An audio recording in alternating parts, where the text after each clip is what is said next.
Huwag mong maliitin ng 100 reactions dahil ang 100 reactions ay katumbas yan ng 100 na tao na tumigil sa pag-scroll para lang panoorin niyang video mo. Yang pag-stay nila dyan sa video mo ng 5 seconds, malaking tulong na yan sa account mo. Isipin mo to ha. For example, meron akong estudyante na 50 katao sa isang classroom. Tapos lahat sila ay nakikinig sa akin. Maliit ba yon? Hindi.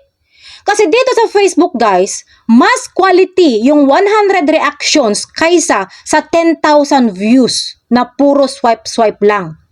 Kasi yung 100 reactions na yan is nag-comment sila, nag-react sila, nag-share sila. Meaning, nakakonect ka talaga sa kanila.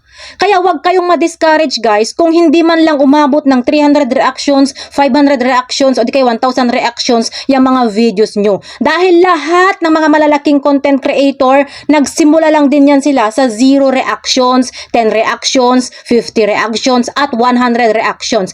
Pero bakit sila naging successful ngayon? Dahil hindi sila tumigil at naging consistent lang sila sa paggawa ng content.